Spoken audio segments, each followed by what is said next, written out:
The alien armada had never lost, not once, not in 400 years of conquest across 19 star systems. They arrived at Earth with 600 warships and a single message: surrender or burn. Earth burned. But we didn't die, and now built from the wreckage of everything they destroyed. Something is rising from the debris fields above our broken planet. Something ugly, something angry, something they never saw coming. If you love stories where humanity refuses to stay down, you're in the right place. Hit like, subscribe to HFY Endurance Tales, and drop a comment telling us, would you have gotten on that scrap ship? Now let's move forward into the wreckage and find out how we turned their greatest victory into their final mistake. The first wave hit on a Tuesday morning. Commander Dale Hargrove remembered that detail with strange clarity, even months later. Not the explosions, not the screaming across the comm channels. Not the sight of 3 destroyers, folding like crumpled aluminum under alien beam fire. He remembered it was Tuesday because he had a cup of coffee in his hand when the proximity alarms went off, and he never got to finish it. The Volkai fleet dropped out of faster-than-light travel at exactly 6:11 hours, Eastern Standard Time. 642 warships materializing from nothing in a perfect crescent formation between Earth and the Moon. No warning, no diplomatic hail, just presence, just weight. The sheer gravitational signature of that many vessels caused tidal fluctuations along every coastline on the planet. Hargrove was aboard the UES Steadfast, Earth's most advanced orbital defense platform, when the enemy opened fire. He didn't even have time to set down the coffee mug before the first salvo hit the forward defense grid. He watched the grid die in under 11 seconds. 42 automated defense platforms, each one worth more than the GDP of a mid-sized country, gone in a single coordinated pulse strike. The Volkai didn't use missiles or kinetic rounds. They used something far worse, coherent graviton lances that reached across 200 kilometers of space and simply crushed whatever they touched. Metal, ceramic, flesh, it didn't matter. Gravity crushed everything equally. "Return fire," Hargrove ordered, his voice flat, professional, trained. They returned fire. It was like throwing pebbles at a mountain. Earth's combined space navy, 47 warships, 12 frigates, and 9 heavy cruisers, had been the pride of human civilization. The product of 60 years of post-contact arms development. The admirals had called it an unstoppable force. The politicians had called it the shield of humanity. The engineers who built it had wept at its commissioning ceremony because they were so proud. The Volkai destroyed it in 4 hours and 19 minutes, not because they were lucky, not because Earth made tactical errors, though there were errors. They lost because the technology gap was simply too enormous to bridge with courage alone. Volkai hull plating was constructed from a crystalline metamaterial that absorbed and redistributed energy impacts across the entire ship's surface. Human weapons, no matter how powerful, hit that armor and spread like water on stone. Meanwhile, Volkai graviton lances punched through Earth's best titanium composite hulls like they were paper. By noon on that Tuesday, the UES Steadfast was venting atmosphere from 14 separate breaches, her crew of 400 reduced to 61. And Hargrove was standing in a damaged command module, watching the last of Earth's destroyers break apart against the void. He gave the order to retreat. It was the hardest word he had ever spoken. The surviving ships, 9 vessels, all badly damaged, burned hard for the far side of the Moon. The Volkai let them run. That was almost worse. They didn't even bother finishing the job. They had already calculated that 9 crippled ships posed zero threat. Their fleet settled into a wide orbital pattern around Earth and broadcast the same message on every frequency, in every human language, simultaneously. You have 72 hours to transmit formal surrender. After that, we begin surface operations. Surface operations, that was the phrase they used, clinical, bloodless. Like they were describing a construction project, rather than the end of human civilization. Hargrove sat in the dark of the damaged command module, surrounded by the hum of failing systems and the soft sounds of his remaining crew working desperately to keep the ship alive. He stared at the tactical display, 642 ships, and 9 broken wrecks on his side. The math was not complicated. But somewhere in that same tactical display, Hargrove noticed something the Vorkai apparently had not: the debris field. 4 hours of battle had filled low Earth orbit with millions of tons of wreckage, shattered hull plating, broken weapon arrays, twisted structural members. Dead engines still glowing with residual heat. And not just human wreckage, 3 Vorkai vessels had been damaged enough to shed significant material. Their metamaterial hull fragments, dense and crystalline and utterly unlike anything humans had ever manufactured, were drifting in slow spirals through the debris cloud. Hargrove leaned forward in his chair. He pulled up the material composition scans on the alien fragments. He read them once, then again, then a third time. His coffee had gone cold hours ago. He didn't notice. His mind was already somewhere else entirely, running calculations that had nothing to do with surrender and everything to do with something far more dangerous: hope. He opened a private channel to the one person he trusted most, Dr. Stephen Carr, chief engineer of the Steadfast, currently elbow-deep in a blown reactor coupling 3 decks below. "Carr," Hargrove said quietly, "I need you to stop what you're doing and look at something.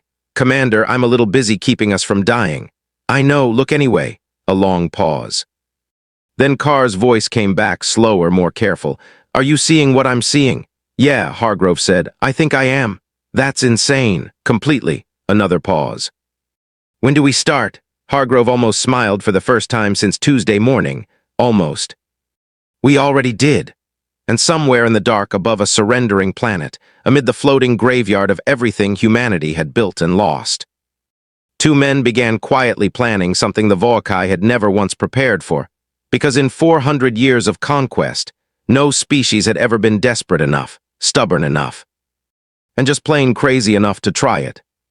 But then again, none of those species were human. The 72-hour clock was ticking, and deep in the debris field, something was already beginning to move. The 72-hour countdown reached 61 hours when Earth's governments transmitted their surrender. Hargrove watched the broadcast from the damaged command module of the Steadfast, his jaw tight, his hands perfectly still on the armrests of his chair. The Secretary General of the United Earth Council appeared on every frequency simultaneously, her voice measured and defeated, reading the formal capitulation terms that the Vorkai had transmitted.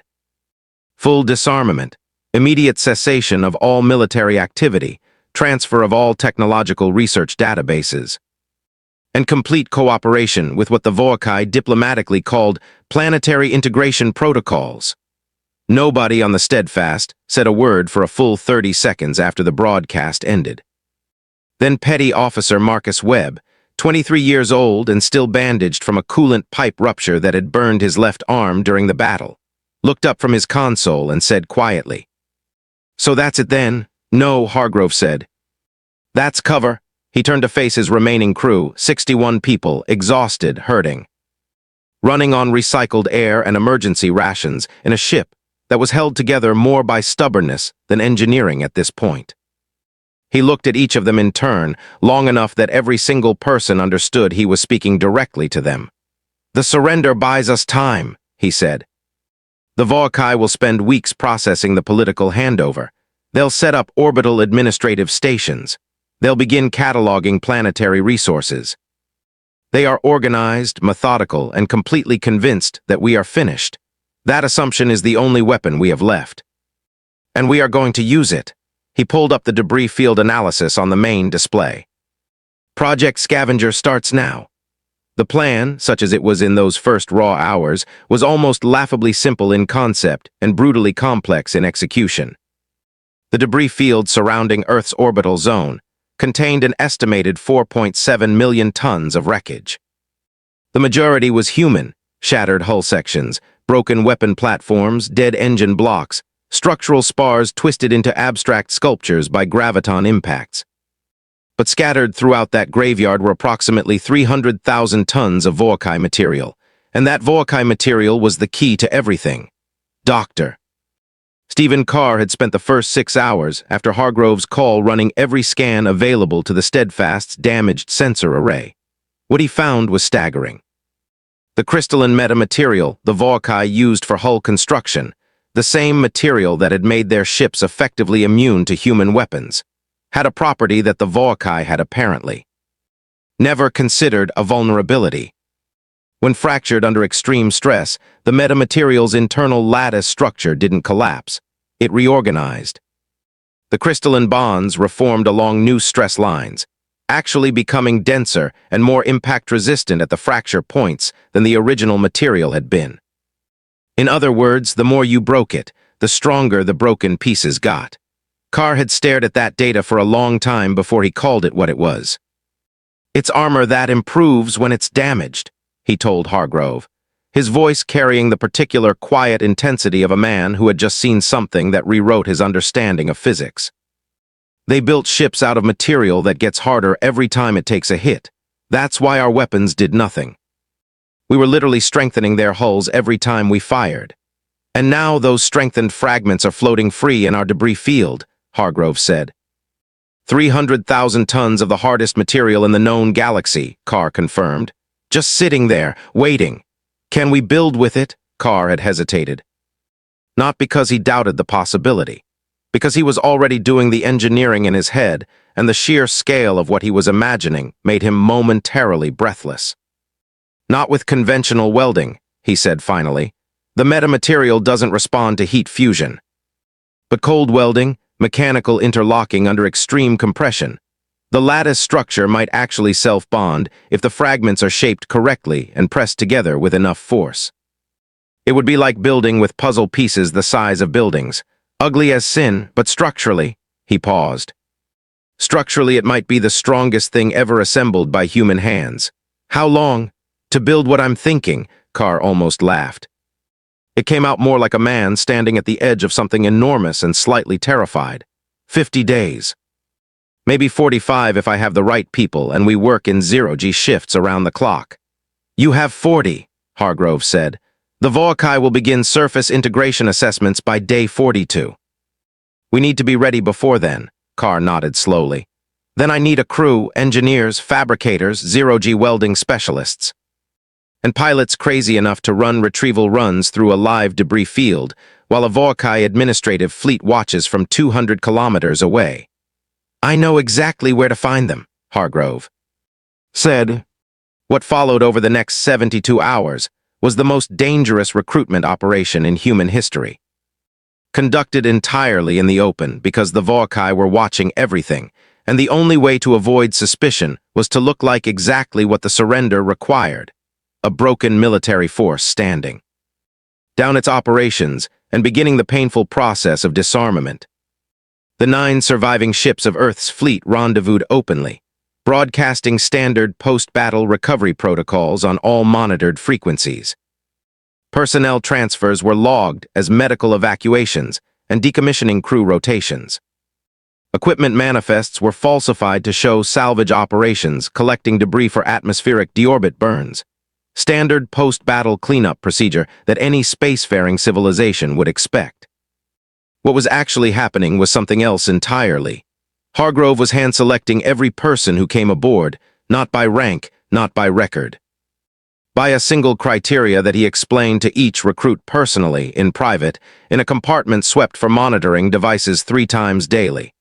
"I need people who aren't ready to quit," he told them. "Not heroes, not soldiers looking for glory, just people who look at that debris field and see something other than a graveyard." Almost everyone he asked said yes. The ones who said no, he didn't blame. He thanked them quietly and reassigned them to legitimate disarmament duties. No pressure, no judgment. This mission was strictly voluntary, because what he was asking people to sign up for was genuinely, measurably, statistically likely to kill them.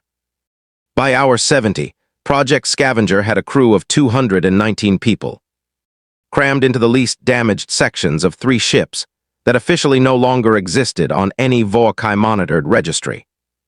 Chief Engineer Carr divided them into 4 teams: retrieval, fabrication, propulsion, and what he privately called the Miracle Workers, a 12-person team of theoretical physicists and xenotechnology analysts whose entire job was to figure out how to make alien engine cores that were never designed to work together, somehow work together. The retrieval missions began on day 3. Small craft, running dark, no active emissions. Pilots navigating entirely by passive sensor and visual reference through a debris field so dense that the sun appeared to flicker from the surface of Earth below.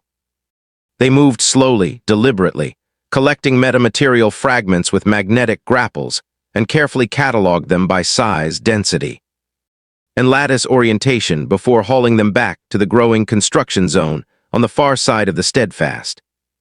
It was dangerous work. 2 pilots were lost in the first week, not to Volkai action, but to the debris field itself. A slow-tumbling section of destroyer hull, dark and invisible against the star field, caught a retrieval craft mid-run and sent it spinning into a collision cascade. There was no recovery. There was no time to mourn properly either. Hargrove held a 60-second silence, recorded their names in a log that he kept encrypted and personal, and the retrieval missions continued. Because stopping wasn't an option. Because 40 kilometers away, in the growing skeleton of what Carr was beginning to call the Titan, something extraordinary was happening. The metamaterial fragments, pressed together under the compression frames Carr's fabrication team had jury-rigged from salvaged structural spars, were bonding. The crystalline lattices were reaching across the microscopic gaps between fragments and interlocking, exactly as the theory had suggested. The Titan was growing, ugly, asymmetrical, covered in jagged edges and mismatched surfaces that caught light in a dozen different ways simultaneously. Nothing about it looked like a warship. It looked like a nightmare. It looked like something that had survived a catastrophe and was still angry about it. On day 18, Carr floated in front of the forward hull section, helmet lamp illuminating a surface that gleamed with the cold, deep luster of reformed metamaterial, and felt something shift in his chest that he hadn't felt since the battle. He felt dangerous. He pushed back to the work bay, pulled up his engineering tablet, and began working on the propulsion calculations with a focus that hadn't touched him in weeks. Because the hull was coming together, which meant the next problem, the one that made even Hargrove go quiet when it came up, was about to move from theoretical to very, very real. The engines. And sitting in the debris field, dark and cracked and leaking exotic radiation that made every dosimeter on the retrieval team spike into the red, were 7 shattered Volkai warp cores. Each one still hot, each one still, against every reasonable expectation, still partially active. Carr stared at his calculations, then he stared at the radiation readings. Then he did something that his engineering professors back on Earth would have called professionally irresponsible, physically reckless, and borderline suicidal. He smiled. "All right," he said to nobody in particular in the cold silence of the work bay. "Let's go steal some engines."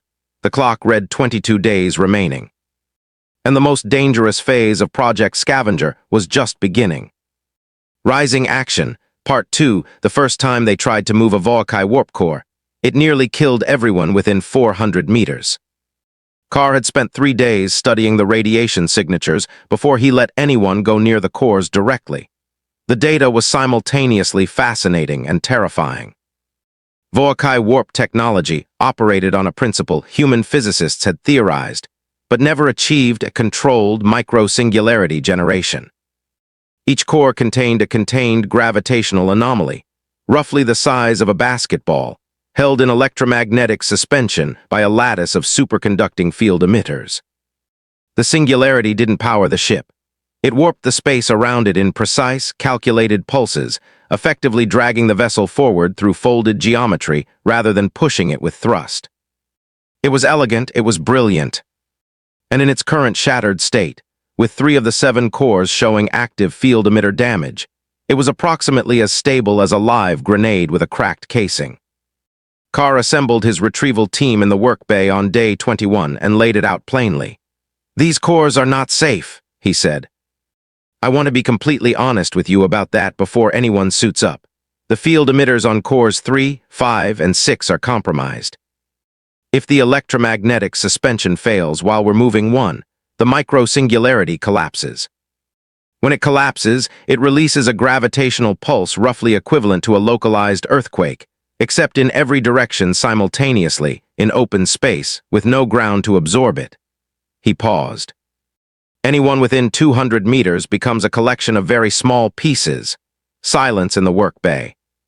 Then Staff Sergeant Owen Blake, 31 years old, former zero-G combat engineer, currently the best EVA specialist on the Titan project, raised his hand. "How do we stop the suspension from failing?" "We don't let it fail," Carr said. "We build portable field emitter harnesses from salvaged Volkai emitter components. The cores themselves have backup emitter nodes built into the casing. Most of them are still intact even on the damaged cores. If we can interface our harnesses with those backup nodes and maintain continuous power throughout the transfer, the suspension holds, and if power cuts out for even a second, then I was right about the very small pieces," Blake nodded slowly. The way a man nods when he's already made his decision and is just waiting for the briefing to finish. "All right," he said. "Show me how to build the harness."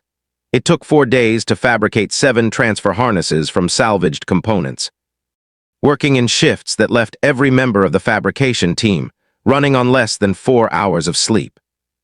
The harnesses were ugly constructions, human engineering interfaced with alien components through a combination of reverse-engineered connector protocols, and in 3 cases, what Carr bluntly described as educated guesswork held together by compression fittings. Hargrove reviewed the designs personally.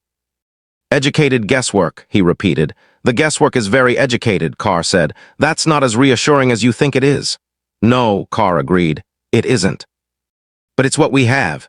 Hargrove approved the operation. The first core retrieval launched on day 25. Blake led the EVA team personally. 6 specialists in hardened suits carrying portable power packs and the improvised harness assembly.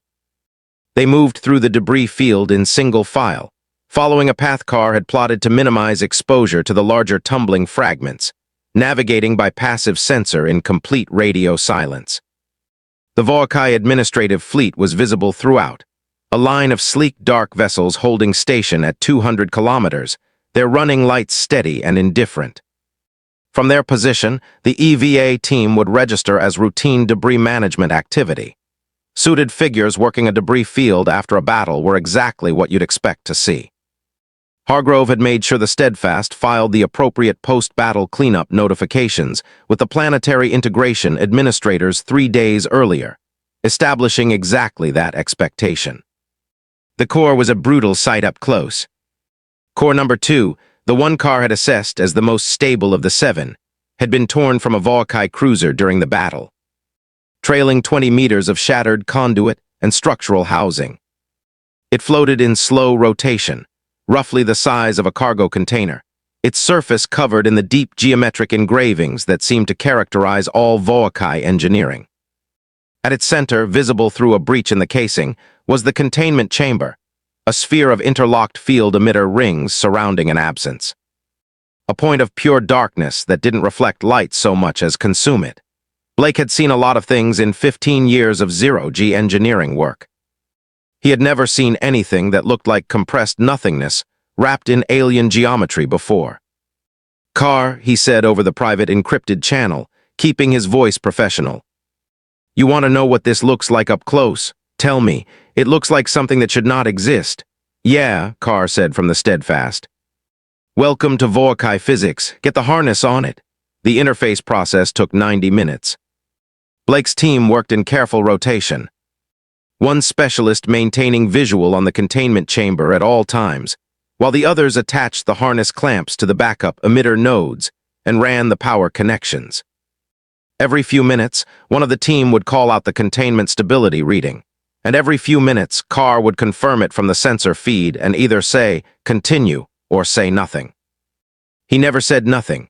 On the final connection, when the last power coupling clicked into place and the harness went live, the core's rotation slowed, then stopped.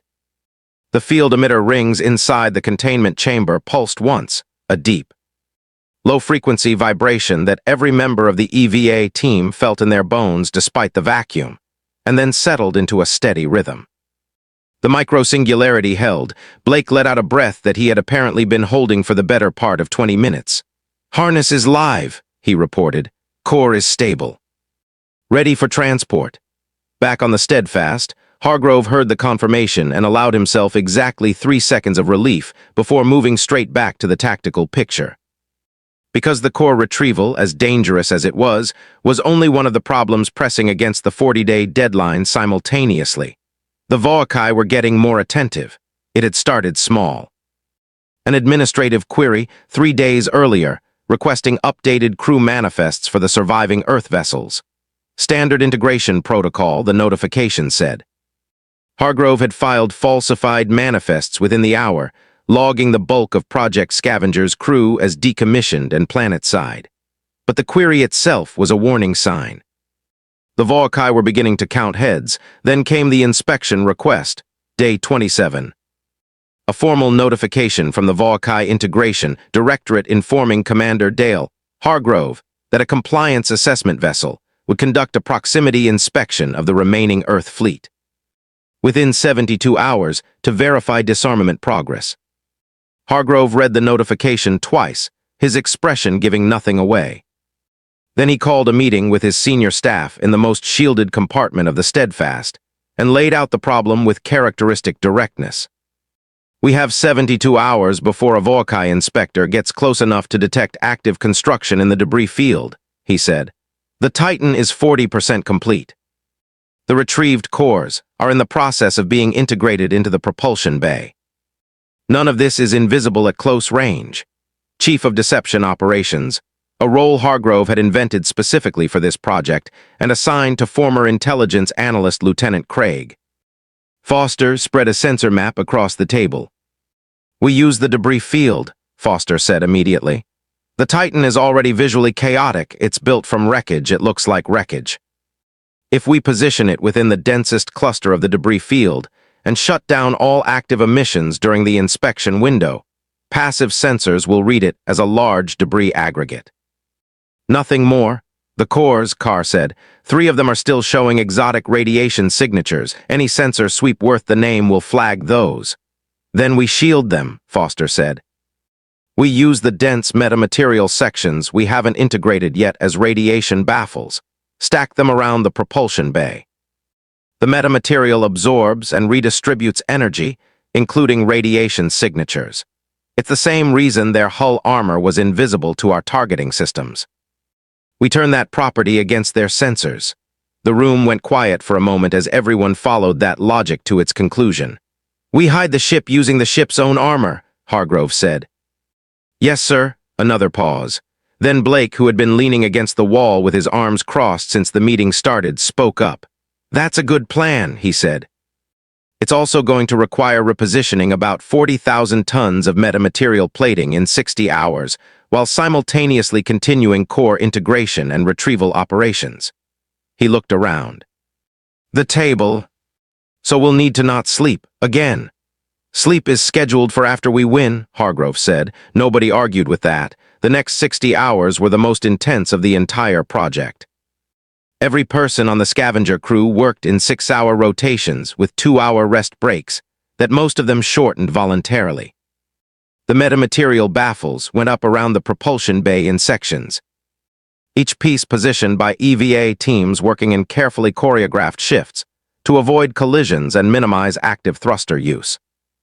Foster ran continuous monitoring of the Volkai inspection vessel's approach vector, updating the concealment position every 4 hours. Core integration continued in parallel. Carr barely left the propulsion bay. He ate there, slept there in 2-hour intervals curled against a structural spar, and woke each time with new calculations already forming before he was fully conscious. By hour 58, 6 of the 7 cores were integrated into the Titan's propulsion assembly. Not connected, not active, but physically seated in their mounting cradles and interfaced with the human-built control systems through a translation layer of code that Foster's team had spent 2 weeks reverse engineering from. Captured Volkai administrative system fragments. The 7th core, the most damaged, the one car had ranked last for a reason, was still in the debris field when the Volkai inspection vessel arrived. Hargrove watched it approach on passive sensors. Sleek, efficient, a mid-sized administrative cruiser, not a warship, but carrying sensor arrays that made the Steadfast's own equipment look primitive. It moved in a slow sweep pattern, methodical and thorough, cataloging every vessel in the surviving Earth fleet with the calm precision of a civilization that had done this hundreds of times before. It passed within 11 kilometers of the Titan's concealed position. For 4 minutes and 30 seconds, nobody in the scavenger operation breathed. The inspection vessel continued on its sweep pattern without slowing. Foster watched his sensor returns for a full minute after it passed before he let himself speak. "No reaction," he said quietly. "It didn't see us," Hargrove nodded once. The relief in the room was physical, shoulders dropping, grips loosening on console edges. One junior technician quietly pressing her forehead against her display panel for just a moment before straightening back up. "Get the 7th core," Hargrove said. "We just bought ourselves the rest of the clock." 18 days remaining, 6 cores integrated, one still waiting in the dark of the debris field. And a ship that was beginning, piece by broken piece, to look less like wreckage and more like something that had a very specific and violent purpose in mind. The HFY inspection vessel filed its report 3 hours later, confirming full human compliance with disarmament protocols. They had no idea what was growing 40 kilometers away from where they'd just been. And that ignorance, Hargrove thought quietly as he reviewed the integration progress reports, was about to cost them everything. 12 days to completion. 12 days to find out if the most desperate gamble in human history would hold together long enough to matter. The Titan waited in the dark, ugly and patient and hungry. And somewhere deep in its jury-rigged propulsion bay, 6 stolen heartbeats of collapsed gravity pulsed in slow, steady rhythm, like something waking up.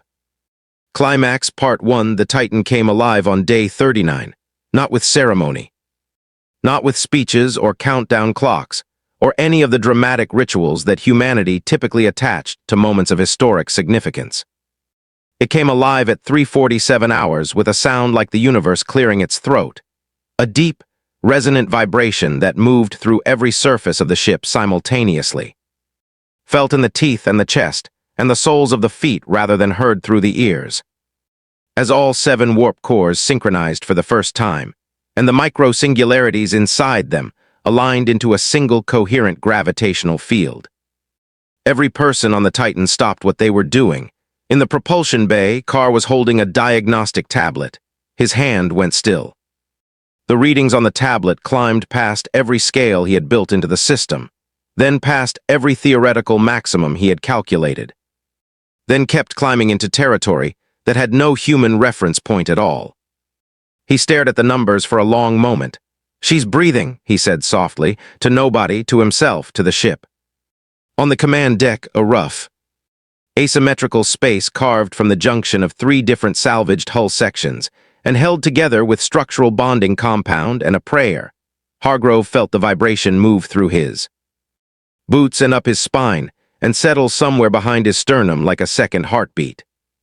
He looked at the tactical display, then at the viewport, where the Titan's hull stretched forward and away in both directions, a vast patchwork of dark metamaterial and pale human alloy and the jagged, beautiful scars of 1,000 impacts that had somehow become a single, unified thing.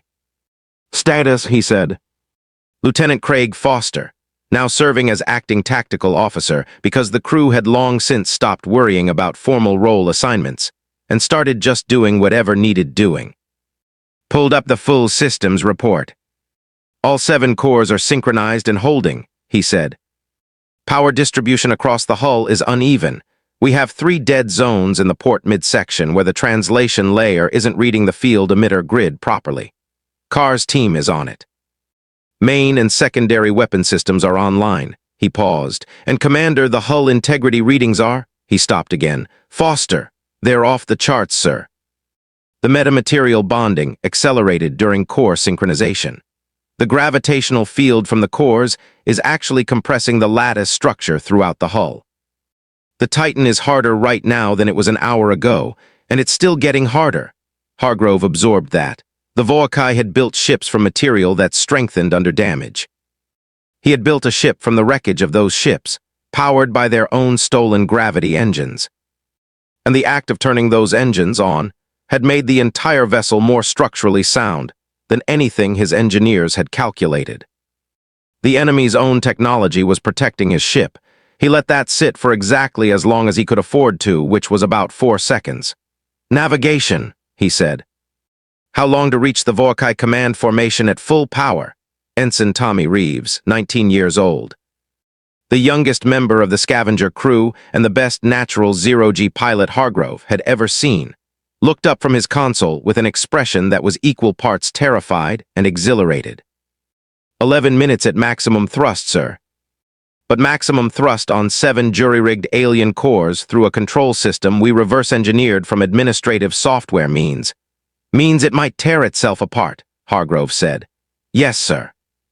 Car's recommended approach speed puts us at the formation perimeter in 22 minutes with a 93% structural confidence rating. And at maximum thrust, Reeves checked his numbers. 71%. Hargrove looked at the tactical display. At the 619 remaining Vorkai warships, holding steady formation above a planet that had spent 39 days learning to accept occupation. At the administrative stations now anchored in low orbit, at the integration facilities being constructed on the surface below. At Earth, 71% is acceptable, he said. Maximum thrust. We're not here to be careful. The decision had a specific weight to it. Everyone on the command deck felt it settle over them. 71% structural confidence meant a 29% chance that the Titan came apart under its own power before it ever reached the enemy. 29% chance that 219 people died not in battle, but in the ignition of their own desperate gamble. Hargrove had run those numbers privately, repeatedly, over the last 3 days. He had never once found a way to make them better. He had simply decided that the alternative, doing nothing, letting the 39 days of sacrifice mean nothing, was a worse number than 29%. All crew, all stations, he said over the ship-wide channel. This is Commander Dale Hargrove. In approximately 4 minutes, the Titan is going to move under full power for the first time. I'm not going to tell you this isn't dangerous because you're all smart enough to know it is, and you deserve honesty more than comfort right now. He paused. What I will tell you is this. Every piece of this ship was built by human hands from the wreckage of the worst day in human history. Every weld, every junction, every system was put together by people who refused to accept that the worst day was also the last day. You did that. Each one of you did that. Whatever happens in the next hour, that is already true and nothing can take it back. Another pause, shorter. Now let's go remind the galaxy who they picked a fight with. Carr's voice came over the engineering channel, quieter, just for the command deck. Commander. One more thing you should know before we move. Tell me. The metamaterial hull, the way it's been compressing under the core field, I've been running the impact models. If we accelerate to maximum thrust and hold it, the gravitational compression is going to reach a threshold in approximately 18 minutes. What happens at the threshold? The entire outer hull surface will achieve a unified lattice state. Every fragment, every piece of alien armor we welded and cold bonded and compressed into this ship will effectively become one continuous piece of metamaterial. Hargrove was quiet for a moment. Carr, are you telling me that the faster we go, the more invincible the hull becomes? I'm telling you that by the time we reach the Vorkai formation, their own weapons will be hitting their own armor. And if the impact models are right, it gets stronger every time they fire, Hargrove finished. Yes, sir. Hargrove looked at Foster. Foster looked back at him with an expression that was trying very hard to remain professional and not quite succeeding. Maximum thrust, Hargrove said again. Right now, Tommy Reeves pushed the drive controls forward. The Titan moved. There was nothing graceful about it. A ship assembled from 1,000,000 broken pieces, powered by stolen gravity engines, crewed by people running on 40 days of insufficient sleep and sheer refusal to quit. It did not glide. It did not accelerate smoothly. It lurched forward like something enormous that had been sitting still too long and was angry about it, the entire frame groaning in registers both audible and felt. The hull plates shifting microscopically against each other before the metamaterial lattice caught up with the movement and locked everything in place. Then the cores found their rhythm and the Titan ran. It crossed the first 100 kilometers of debris field in 90 seconds. moving through the wreckage cloud with a contemptuous ease that came partly from Reeves' piloting and partly from simple physics. At the speed and mass the Titan was now generating, smaller debris fragments didn't deflect it. They shattered against the hull and added their mass to the gravitational bow wave building ahead of the ship. The Vorkai noticed on the third minute. It started with a single sensor ping from the nearest administrative cruiser, a routine sweep that returned a contact profile unlike anything in the Vorkai classification database. Not a warship. Not a station. Not any recognizable vessel type from any species the Vorkai had catalogued in 4 centuries of expansion. The sensor officer aboard the administrative cruiser flagged the contact as anomalous and forwarded it up the command chain. The command chain took 40 seconds to respond. 40 seconds in which the Titan covered another 60 kilometers. The first Vorkai response was not weapons fire. It was a broadcast, on all frequencies, in all human languages, carrying the cold authority of a civilization that had never once needed to sound alarmed. Unidentified vessel, you are in violation of planetary integration zone restrictions. Cease acceleration immediately and identify yourself or face immediate neutralization. Hargrove listened to it. Then he opened the Titan's broadcast array, a salvaged human communications system jury-rigged into the alien hull, and transmitted a response on the same frequencies in English. Because English was the language he thought in, and right now, he was done translating himself for anyone. This is Commander Dale Hargrove of the United Earthship Titan. We have your answer to the neutralization question. He closed the channel. On the tactical display, the Vorkai formation was moving. Not in panic. The Vorkai didn't panic. They reorganized with the smooth, practiced efficiency of a military force that had run this scenario hundreds of times. The nearest wing of warships, 12 vessels, broke from the formation and moved to intercept, their graviton lances already cycling to firing capacity. Foster watched the intercept vectors converge. 12 warships moving to engage, sir, firing range in 40 seconds. Hull status? Hargrove asked. Lattice compression at 61% unified. Still building. Weapon systems, forward kinetic arrays charged. Alien core batteries at full output. Hargrove leaned forward slightly in his command chair, the same chair he'd been sitting in since Tuesday morning 40 days ago. The same chair where he'd first seen the debris field and felt something impossible stir in his chest. Target the lead vessel, he said quietly, not to destroy it. Foster looked up. Sir, target its command section, disable, don't destroy. I want them to have time to report what's hitting them. It was the kind of tactical decision that came from somewhere deeper than strategy. Hargrove didn't just want to win. He wanted the Vorkai fleet to understand what was happening to them. He wanted every ship in that formation to receive the report from the lead vessel and know, with absolute clarity, that the weapon dismantling them had been built from their own wreckage. The message mattered as much as the battle. Targeting confirmed, Foster said. The lead Vorkai warship fired first. 12 graviton lances reached across 40 kilometers of space and hit the Titan simultaneously. And the Titan answered, not by evading, not by absorbing quietly.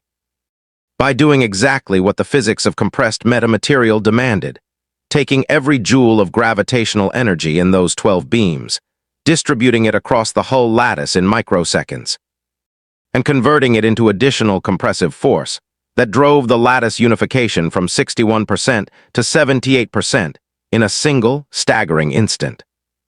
The hull didn't just survive the strike. It upgraded. The deep resonant vibration that had filled the ship since the core's synchronized changed pitch. Lower, heavier, more certain. Like something that had just been tested and found the test disappointing. In the propulsion bay, Carr watched his hull integrity display and felt something he hadn't felt in 40 days of desperate engineering and insufficient sleep and 29% structural confidence ratings. He felt sorry for the Vorkai, not much, but a little. Commander, he said over the command channel, his voice carrying a calm that was almost surreal. Hull lattice unification just jumped to 78% on incoming fire alone. If they keep shooting at us, they'll keep shooting at us, Hargrove said. Then by the time we reach the formation perimeter, we'll be at full unification. And at full unification, Their weapons make us stronger. Faster than they can fire them, yes. The 12 Volkai warships fired again. The Titan's hull unification reached 84%. The Titan returned fire. The forward kinetic arrays, built from salvaged human railgun components and powered by the output of 7 alien gravity cores, launched the first volley. Not energy beams. Not missiles. Solid kinetic impactors, dense slugs of compressed metamaterial, accelerated to a significant fraction of light speed by a magnetic launch system that drew more power than most small cities. They hit the lead Volkai warship at a closing speed that the ship's defensive systems had never been designed to handle. Because the Volkai had never needed defensive systems for kinetic weapons of this scale. Their armor was designed to absorb and redistribute energy. Kinetic mass didn't redistribute, it transferred. The lead warship's forward section compressed inward along the impact axis. Its own metamaterial hull working against it exactly as Hargrove had intended, redistributing the kinetic force deeper into the vessel rather than shedding it outward. The command section went dark, emergency systems flickered, the ship was still there, still in one piece. But it was broadcasting on every emergency frequency simultaneously, its automated distress systems screaming the contact data to every vessel in the Volkai formation, telling them what had hit it. Telling them what it was made of. Hargrove could imagine the silence on those Volkai command decks as that data came through. As officers who had spent their careers inside the most advanced warships in the known galaxy tried to process the information that they were being engaged by a vessel assembled from the remains of their own fleet, powered by their own engines, armored with their own hull material, and wielding their own technology as a kinetic weapon against hulls that had never been designed to stop themselves. The silence lasted about 6 seconds, then the entire Volkai formation opened fire. And somewhere in the heart of the Titan, as hundreds of graviton lances reached out across space toward a ship that answered every impact by becoming harder, stronger. And faster, Commander Dale Hargrove allowed himself, for the first time since that Tuesday morning 40 days ago, a slow and absolute smile. "Foster," he said, "Sir, they're all shooting at us." "Yes, sir, every ship in the formation." "Good." Hargrove's eyes stayed on the tactical display. "Hull status?" Foster's voice was quiet with something that wasn't quite disbelief and wasn't quite awe but lived in the space between them. 91% unified, sir." "And climbing?" The Titan flew straight into the heart of 600 warships, and it was getting stronger with every single shot they fired. Climax Part 2, the Volkai had a word for what they were experiencing. It translated, roughly, into human language as the unthinkable engagement, a tactical classification reserved for scenarios so outside the parameters of established warfare doctrine that standard response protocols ceased to apply. In 400 years of conquest across 19 star systems, the classification had never once been formally invoked. It existed in Volkai military doctrine the way certain emergency procedures exist in engineering manuals, theoretically necessary, practically never needed. A formality maintained more out of professional thoroughness than genuine expectation. Fleet Commander Veilkos invoked it 47 seconds after the Titan opened fire.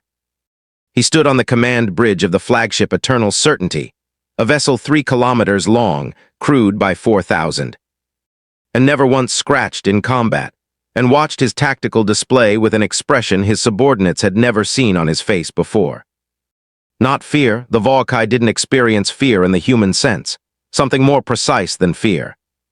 The specific cognitive dissonance of a mind encountering data that directly contradicted everything it had been trained to understand as possible. "Confirm the hull composition analysis," he said. His sensor officer confirmed it, then confirmed it again when Veilkos didn't respond. "It is our material, Commander." The contact is constructed almost entirely from Volkai metamaterial fragments, sourced from vessels destroyed in the initial engagement. Hull unification is currently reading at 93% and increasing with each impact from our weapons. Veilkos absorbed this in silence. And the propulsion signature. Consistent with 7 Kale warp cores operating in parallel, the configuration is The sensor officer paused, which was itself unusual. Volkai sensor officers were trained to deliver data without editorial hesitation. The configuration is not one we have documentation for, Commander. 7 cores in parallel synchronization should theoretically create destructive resonance interference. The fact that this vessel is moving indicates that interference has somehow been negated. By human engineers? Apparently, yes, sir. Another silence. They built a ship, Veilkos said, not as a question, not as an exclamation, as a man stating a fact aloud because the stating of it was the only way to make it real. From our wreckage. In 39 days, while under occupation. Yes, Commander, Veilkos turned back to the tactical display. The Titan was now fully inside the formation perimeter, moving through the organized structure of his fleet the way a stone moves through water, not around it, through it. Its hull taking fire from dozens of vessels simultaneously, and responding to each impact by becoming incrementally, measurably, demonstrably harder to damage. His weapons were building their enemy's armor for them. "Cease fire," he said. The order moved through the formation in seconds. 600 warships fell silent, their graviton lances standing down, the constant pulse of weapons discharge that had filled the tactical display for the last 8 minutes dropping to nothing. In the sudden quiet, the Titan's hull unification held steady at 96%, still climbing from residual field compression, but more slowly now. Veilkos needed it to stop climbing. He needed, in fact, to think about this problem in an entirely different way, because the standard approach, overwhelming firepower, was not just failing. It was actively making the situation worse. Every shot his fleet fired was a gift to the enemy. He had to accept that truth and move past it before the hull unification reached 100%. Because his sensor officers' models suggested that full unification would make the Titan effectively impervious to graviton lance fire entirely. Options, he said to his tactical staff. The response took longer than it should have. His staff were good officers, experienced. But they were experienced in a form of warfare where the answer to resistance was more force, applied more precisely. And nothing in their training had prepared them for an enemy that converted force into strength. Kinetic intercept, his weapons officer said finally. If we use mass drivers instead of graviton lances, their kinetic arrays outmass anything our secondary weapons carry, the sensor officer cut in. They've already demonstrated kinetic output at approximately 3 times our secondary weapons specifications. A kinetic exchange favors them. Isolation, another officer suggested. We surround the vessel, match its velocity, and prevent it from reaching any high-value targets. It cannot damage the occupation infrastructure if it cannot reach it, and while we're surrounding it, it continues to absorb residual gravitational field bleed from our drives and strengthens further, the sensor officer said. The microsingularity field from 7 parallel cores is already affecting local space geometry. The longer this engagement continues, the more energy is available for hull compression. Veilkos listened to each option arrive and each option fail, and felt something that his civilization's philosophy described as the moment of recalibration, the point at which an intelligent being recognized that the framework it had been using to understand a problem was fundamentally inadequate and had to be abandoned before progress was possible.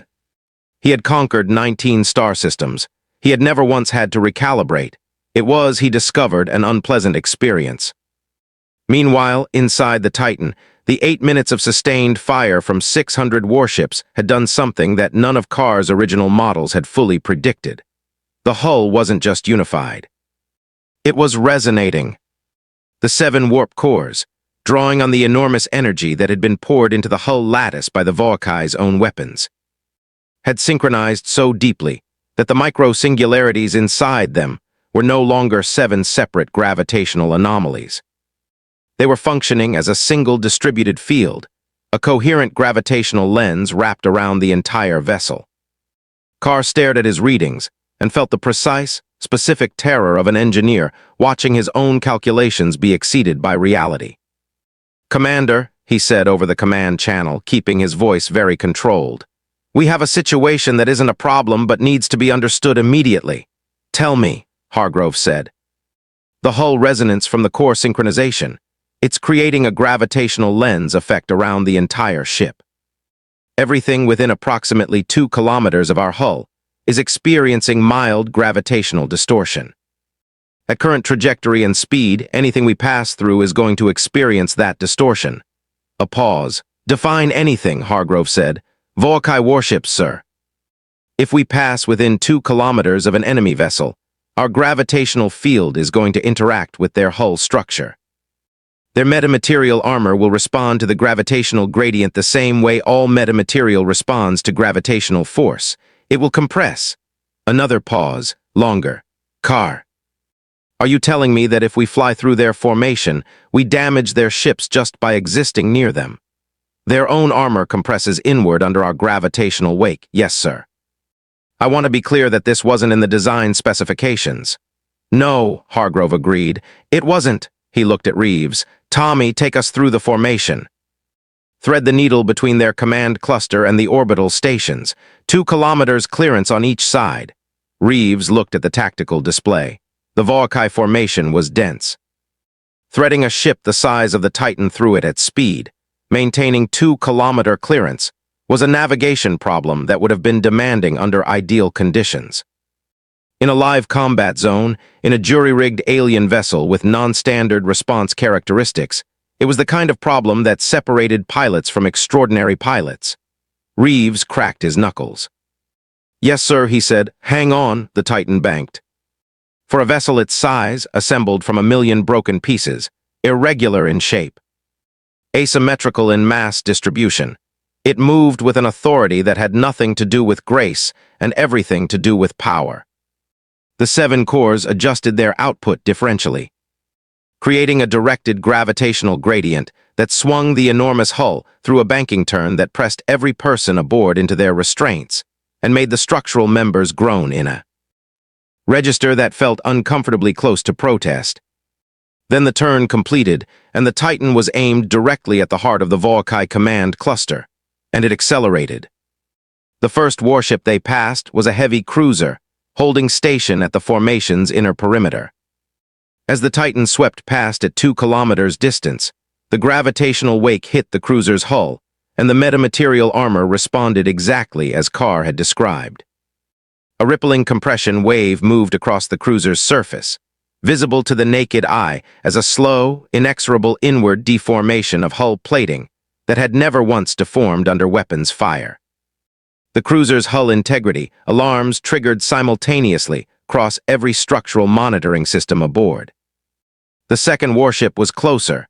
The Titan's banking approach had been calculated for 2-kilometer clearance, but the formation density made exact spacing impossible. And Reeves threaded one passage at approximately 1.4 kilometers. The gravitational effect at that range was proportionally stronger. The warship's command section buckled, not catastrophically, not a kill shot.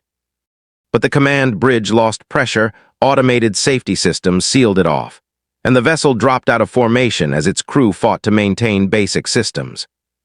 By the time the Titan had passed through the first third of the formation, 11 Volkai warships were showing hull integrity failures of varying severity. None destroyed, all disabled or degraded. And none of it had required the Titan to fire a single shot. On the flagship Eternal Certainty, Veilkas watched his formation being dismantled by proximity and felt the recalibration complete itself into something he had no professional framework for at all. His ships couldn't shoot the Titan. Shooting it made it stronger. His ships couldn't get close to it. Its mere presence damaged them. He couldn't isolate it. It moved too fast, and his own formation density was now a liability. Every ship he positioned to block the Titan's path was a ship that would take gravitational hull damage when the Titan passed. And it would pass. He understood that now with absolute clarity. The Titan was going to reach the Eternal Certainty. The only question was what happened when it did. He keyed his personal command channel, the encrypted line that connected directly to the Integration Directorate's strategic command. "This is Fleet Commander Veilkas," he said. "I am formally invoking the unthinkable engagement classification and requesting strategic guidance." The response from the Directorate took 90 seconds. 90 seconds in which the Titan passed through the second third of the formation, and 14 more Volkai warships reported hull integrity failures. The response, when it came, was 3 words. Reassess all parameters. It was, Veilkos recognized, the Volkai High Command's way of saying they had no answer either. He closed the channel. He looked at his tactical display, at the monstrous, beautiful, ugly, impossible thing moving through his fleet like judgment itself. And he made a decision that no Volkai fleet commander had made in 400 years of unbroken conquest. He opened a hailing frequency. On the Titan's command deck, Foster's console lit up. Commander. The Volkai flagship is hailing us. Hargrove looked up from the tactical display, where he'd been watching Reeves thread the Titan through the formation with a precision that would have been impossible to believe if he weren't watching it happen. Put it through, he said. The voice that came through the Titan's patched-together communications array was even, measured, and carried the specific cadence of someone choosing every word with extreme care. Commander Hargrove, I am Fleet Commander Veilkos. I would speak with you directly. You're speaking with me directly, Hargrove said, a pause. You have constructed something we did not believe was possible. We're aware. I would understand the purpose of this engagement. You cannot defeat 600 warships with a single vessel, regardless of its capabilities. The mathematics do not support it.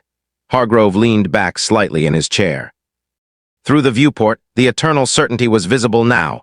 Enormous, sleek, perfect in the way only something that had never been truly tested could be. With respect, Commander Veilkos, he said, you've been doing the math wrong. A longer pause. Explain. You've been counting ships, Hargrove said.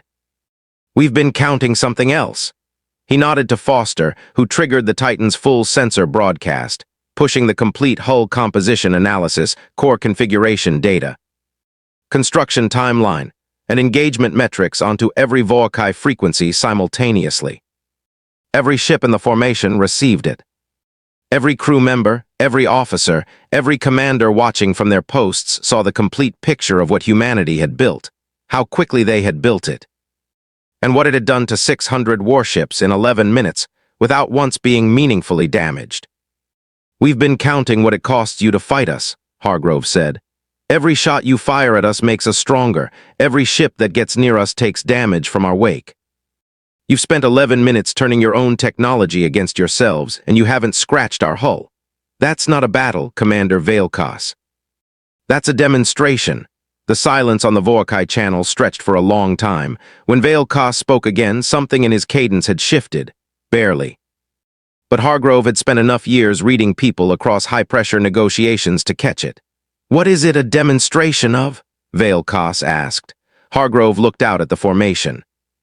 At 600 warships that had come to end humanity, and were instead learning something they would carry back to every world they'd ever conquered, every species they'd ever subjugated, every civilization they'd ever told that resistance was mathematically impossible. That we don't stay beaten, Hargrove said. Not ever, not once, not by anyone. Another silence. Then quietly from somewhere in the heart of 600 warships that had never known defeat. And if we do not withdraw?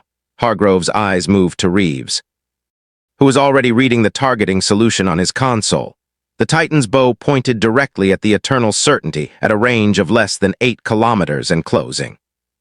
At 2 kilometers, the gravitational wake would hit the flagship's hull. At that scale, on a vessel that size, the compression wouldn't be a hull integrity warning. It would be catastrophic. Then we finished the demonstration, Hargrove said. The channel was silent for 4 seconds. Then Veilkos said 2 words that had not been spoken by a Volkai fleet commander in 400 years of unbroken conquest.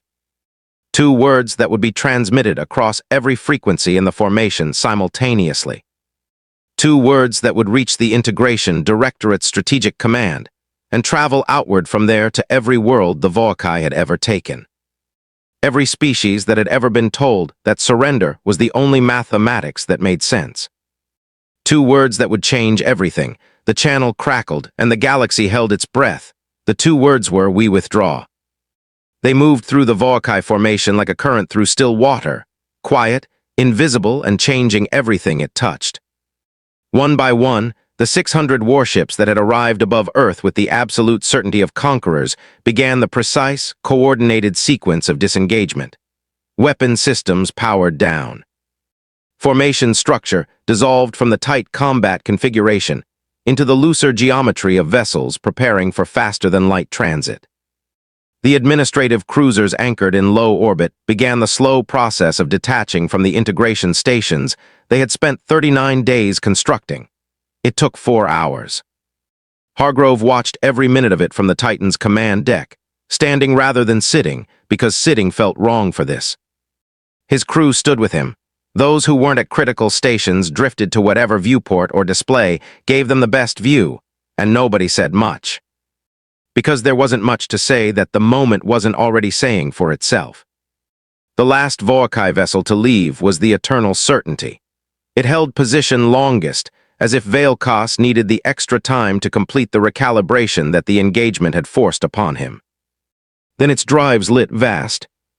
Blue-white gravitational flares that were genuinely beautiful in the way that powerful things sometimes are, and it accelerated toward the transit threshold with the same unhurried precision that characterized everything the Vorkai did.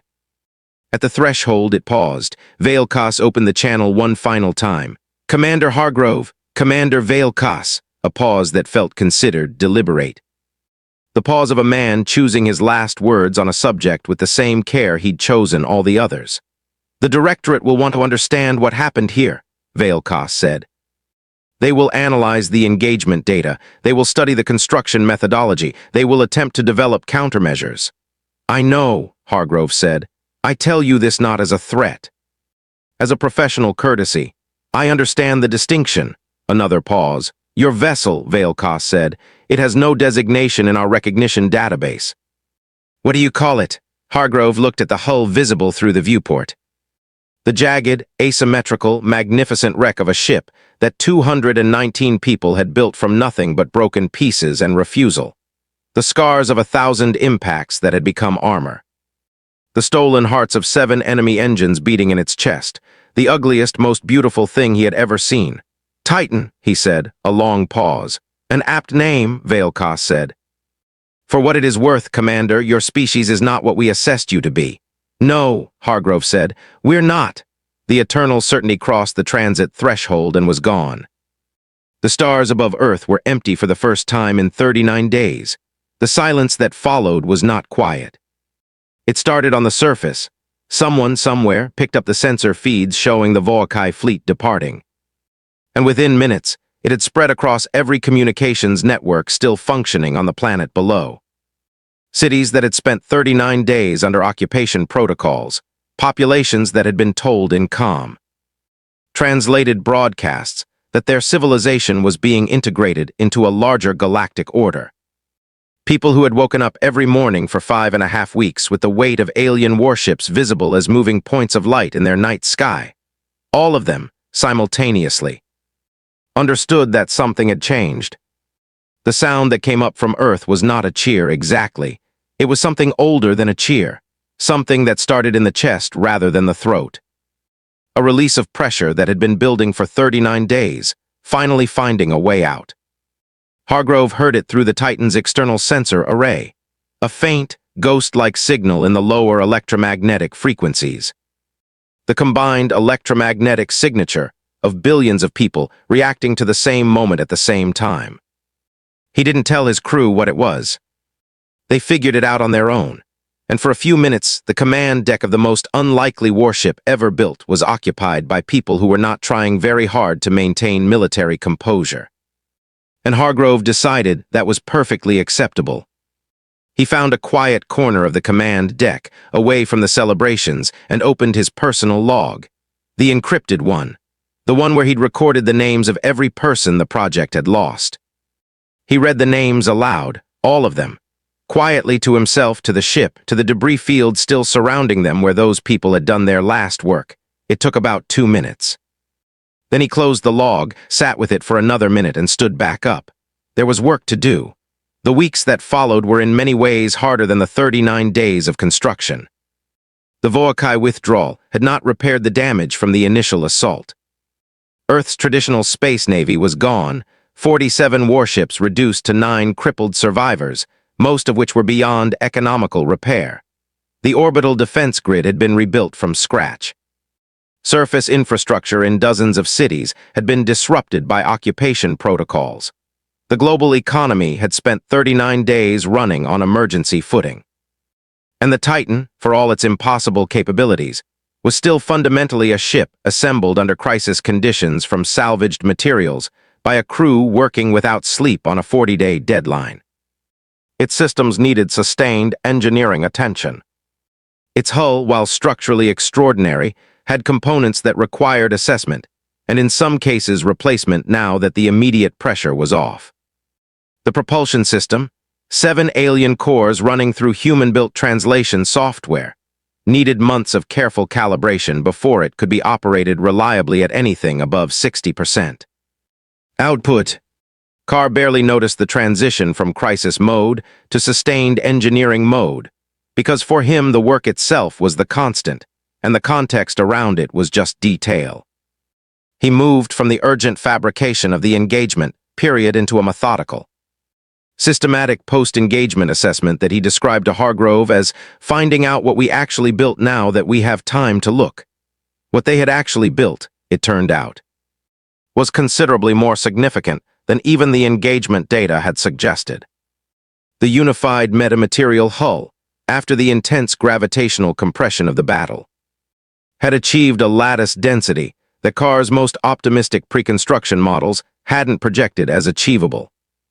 The material science implications alone, the fact that metamaterial fragments could be cold bonded, and then compression unified into a continuous lattice through gravitational field application, were going to reshape human understanding of materials engineering for generations. Not as a theoretical curiosity, as a practical construction methodology that humans had now demonstrated worked under combat conditions at full scale. The propulsion system was similarly revelatory. The parallel 7-core configuration that Carr had assembled through educated guesswork and compression fittings had, under the synchronization conditions of the engagement, demonstrated a space-folding efficiency that exceeded single-core Vorkai propulsion by a factor that Carr's team was still working to precisely quantify, but conservatively estimated at 300%. 7 broken cores, jury-rigged together by humans who didn't fully understand what they were working with, had accidentally created a propulsion architecture more efficient than anything the Vorkai had deliberately engineered. When Hargrove read that estimate in Carr's preliminary report, he sat with it for a long time. Then he called Carr directly. "Tell me you're confident in this number," he said. "Confident enough to publish it," Carr said, "and I don't publish things I'm not confident in. 300% efficiency improvement over standard Vorkai propulsion, at minimum. Could be higher. We don't have enough Vorkai baseline data to be more precise, because we're not supposed to have any Vorkai technology at all. That's a diplomatic problem." "Not an engineering problem," Carr said. "I solve engineering problems," Hargrove almost smiled. "Fair enough." The diplomatic problems were, in fact, numerous and complex, and landed primarily on Hargrove's desk in a way he hadn't fully anticipated when he'd been focused on not dying. The United Earth Council, the same body whose Secretary General had transmitted the formal surrender, was now faced with the political reality that a military commander had unilaterally conducted combat operations during a period of formal capitulation, using illegally retained military assets, and had somehow managed to turn that profound violation of the surrender terms into the liberation of the planet. The legal situation was, charitably, complicated. Less charitably, it was a complete mess.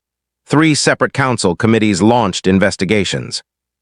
Legal scholars argued across every media platform about the validity of a surrender signed under duress. Military ethicists debated whether Hargrove's decision to continue operations constituted heroism or insubordination, or both simultaneously. Political factions used the engagement as ammunition for every pre-existing argument about Earth's defense posture, governmental authority, and the proper relationship between military commanders and civilian oversight.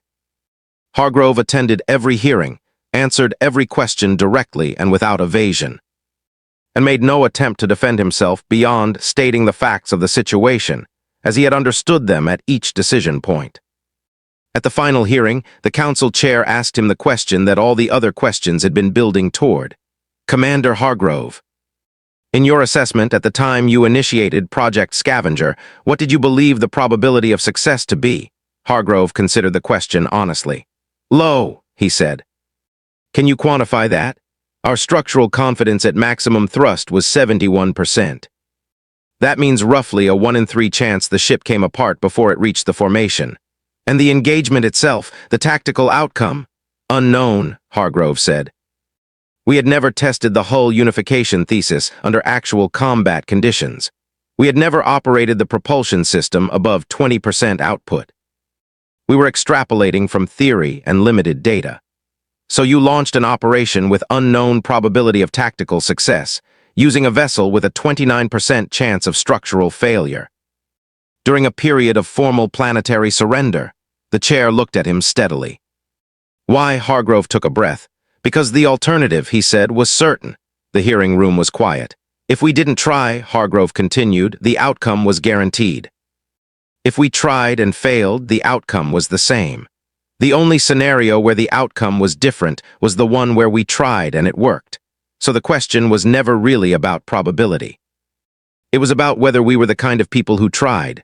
Another silence, longer. And are we? The chair asked quietly, almost to herself. Yes, ma'am, Hargrove said. Apparently we are. The council ultimately cleared him of all charges by a margin that surprised no one who had been paying attention to public sentiment, which had been running approximately 3,000 to 1 in his favor since the day the Vorkai fleet departed.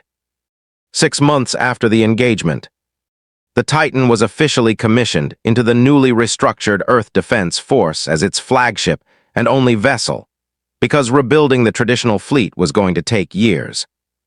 And in the meantime, the Titan alone represented a defensive capability that most analysts assessed as sufficient to deter any follow-up Vorkai action. At least until the Directorate developed the countermeasures that Veilkos had promised were coming. The commissioning ceremony was held in orbit, conducted via broadcast to the surface below, attended by what the networks reported as the largest simultaneous viewership in human history. Hargrove stood on the Titan's command deck during the ceremony and listened to the speeches with the particular patience of a man who has been through enough that formality feels both necessary and slightly beside the point. He looked at his crew, his actual crew, the 219 people who had built this thing from nothing and flown it into the impossible, and thought that the speeches, however well-intentioned, were talking about something slightly different from what had actually happened. What had actually happened was less dramatic than the speeches suggested, and more human than the history books would probably capture. What had actually happened was that a group of ordinary people in an impossible situation had simply refused to accept that impossible meant permanent. They had looked at wreckage and seen material. They had looked at enemy technology and seen tools. They had looked at a 29% structural confidence rating and decided that 71% was enough to try. They had been, in the most literal possible sense, human about it. After the ceremony, as the broadcasts ended, and the formal occasion dissolved into something more genuine, Carr found Hargrove at the forward viewport. Looking out at the debris field that was still out there, thinner now, much of the material having been incorporated into the Titan's hull, but still present, still drifting. Still carrying the memory of the worst day, and the evidence of what came after. What happens now? Carr asked. Hargrove looked at the stars for a long moment. At the vast, dark, political galaxy out there, full of species who had watched the engagement data that the Titan had broadcast on every Vorkai frequency. Full of civilizations who had been told for decades or centuries that resistance was an unworkable mathematics. Full of worlds that had just watched one small, damaged, angry species build something from nothing and fly it into 600 warships and make those warships blink. Now they know, Hargrove said. Know what? That it's possible, he paused. That's enough to start with. Carr stood beside him for a while in comfortable silence, the way two people stand together when they've been through something large enough that words feel optional. Outside, the Titan's hull caught the light of Earth's sun, irregular, asymmetrical, covered in the beautiful scars of compressed metamaterial and cold-welded seams, and the marks of a battle that had changed everything. Ugly in the way that true things are sometimes ugly. Real in the way that only things built by human hands from human stubbornness can be real. Somewhere far across the galaxy, in the deliberation chambers of the HFY Integration Directorate, analysts were studying the engagement data and beginning the long process of developing countermeasures. On worlds that the HFY had occupied for generations, species who had long since stopped imagining alternatives were receiving fragments of broadcast data, a hull composition analysis, a construction timeline, a tactical record of 11 minutes that had sent 600 warships home, and beginning, quietly, to recalibrate their own understanding of what was possible. And above a planet that had been told it was finished and had declined to agree, a patchwork Titan built from broken things drifted in patient orbit. Its 7 stolen hearts beating in slow, steady rhythm, waiting. If you made it this far, you already know this story was something different. Drop a comment below and tell us what hit you hardest, the build, the battle, or that final moment when the HFY blinked first. Share this video with someone who needs a reminder that broken doesn't mean beaten.